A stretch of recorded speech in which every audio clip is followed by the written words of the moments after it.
세상은 무엇으로 이루어져 있는가? 과학은 바로 이 의문으로부터 모든 탐구를 시작합니다.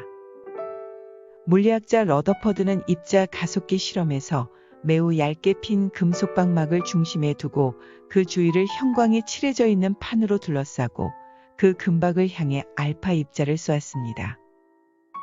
그러면 입자는 거의 대부분 금박을 통과하지만 극히 일부가 튕겨져 나오는데, 이를 통해 러더퍼드는 원자의 중심에는 원자의 특성을 결정하는 매우 무거운 어떤 것, 즉 원자핵이 존재함을 발견하였습니다. 더 나아가서 가속기에 따라 원자핵과 입자를 구성하는 전자의 특성을 필요에 따라 조절하거나 변형시킬 수 있지 않을까 하는 가설이 세워졌고, 이를 토대로 입자 물리학은 의료, 생명공학, 에너지 분야 등 다양한 과학기술 분야에 응용되었습니다. 마음챙김 명상에서 입자가 통과하는 금속 방막은 바로 관념에 비유할 수 있습니다. 마음챙김 명상을 지속하다 보면 입자가 금박을 통과하듯이 내부의 수많은 생각은 의식 안에 하나의 거대한 틀로 자리 잡은 관념을 따라 그대로 통과합니다. 그러나 마음챙김 그 자체에 좀 더 많은 비중을 두고 호흡과 함께 깊이 내관하다 보면 입자가 굴절되어 원자핵이 남듯이 생각의 근원이 되는 에너지가 무엇인지 깨닫게 됩니다. 나는 어떤 사람인가? 사람은 무엇으로 사는가? 세상에 나온 모든 학문, 기술, 이론의 시작점은 본질적으로 이 같은 질문에서 비롯되었습니다. 마음챙김 명상은 본질적으로 자기 내면을 깊이 탐구함으로써 나와 내가 속한 세상의 이치를 밝혀나간다는 점에서, 어떤 점에서는 과학자들이 우주의 근본 이치를 탐구하는 것과 일맥상통하는 면이 있습니다. 이때 단순히 의식적 차원에서 일어나는 마음챙김을 넘어 송과체의 빛을 활성화할 때 의식이라는 벽에 가로막혀 형상화된 우주가 아닌 보다 본질적인 나와 우주의 실체에 근접하는 깨달음을 체험합니다.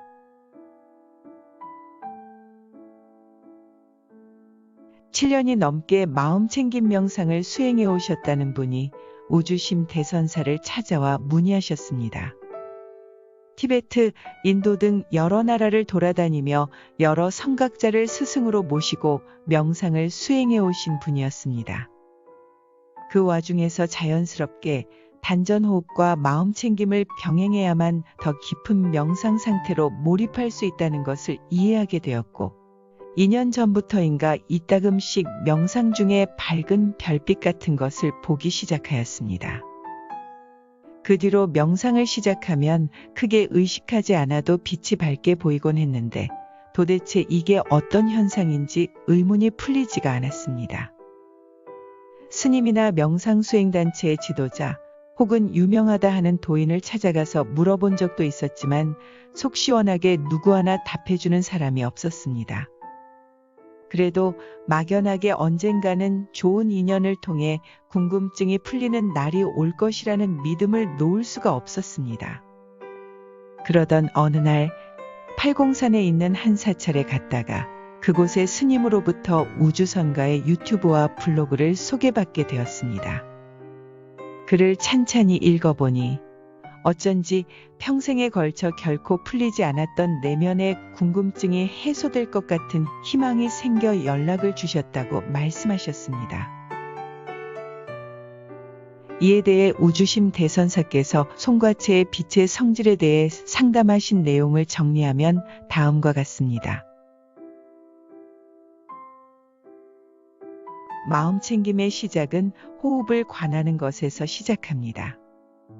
마음챙김이 호흡 에너지와 완벽하게 일치될 때 송과체가 활성화하면서 빛이 보이기 시작합니다.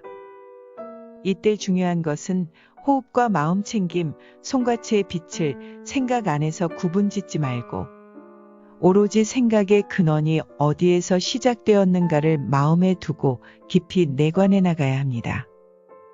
그러다 보면 빛이 일어나는 현상의 원인이 어디에서 일어나는가를 깨닫게 되고 송과체의 빛과 마음 챙김으로 일어나는 깨달음의 에너지는 둘이 아닌 하나의 연결고리임을 알게 됩니다. 이때부터 본격적인 마음 챙김 수행이 시작됩니다. 마치 가속기에 금속박막을 투과한 입자들이 사람의 필요에 따라 새로운 성질을 갖고 물리학을 비롯해 의료, 에너지, 생명과학 등 일상의 광범위한 학문 분야에 적용되어 이전 세기와는 완전히 다른 놀라운 발전을 이루었듯이 자기 본성에서 발하는 빛의 에너지는 그 근원적 본성을 따라 단순한 의식적 차원에서는 결코 일어날 수 없는 새로운 직관을 통해 새로운 쓰임새를 얻게 되는 것입니다. 많은 종교와 수행 단체에서 말하는 깨달음 혹은 영성의 개발은 바로 이처럼 자기 본성의 에너지를 새로이 일깨우는 것입니다. 또한 이때의 수행의 본질은 송과체의 빛 자체를 활성화하는 것에 있는 것이 아니라 관념을 초월하여 진짜 자기 본성으로 돌아가 그 본성에 맞게 무의식의 힘을 일깨우는 것입니다. 우주심 대선사의 수행 체험에 따르면 그 무의식은 곧 나를 둘러싼 모든 우주 만물의 본질이요. 한 점에서 시작된 우주가 광활하게 뻗어나가듯 그 본질을 깨닫게 될 때 사람 본성에서 시작되는 깊고 심오한 우주심을 개발해 나갈 수 있습니다.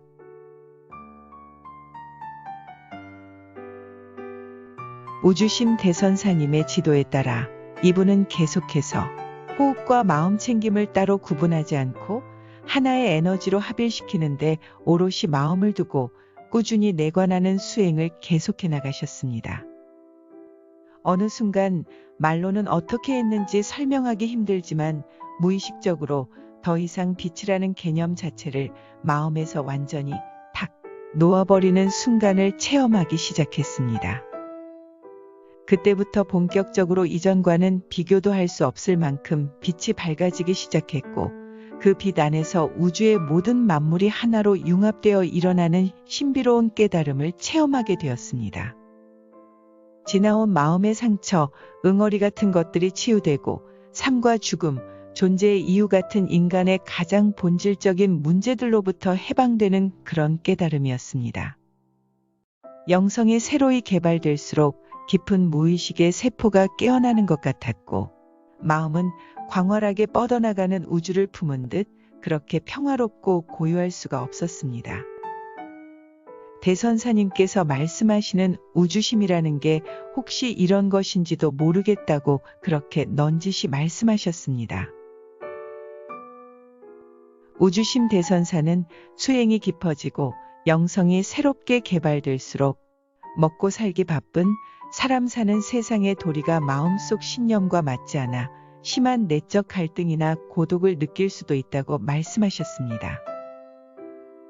하지만 우리가 몸담고 있는 세상의 도리 역시 우주 자연의 일부인 만큼 세운과 도운이 조화를 이루며 그 흐름을 잘 읽어나갈 수 있도록 마음의 지혜를 더욱 갈고 닦아나가야 한다고 말씀하셨습니다.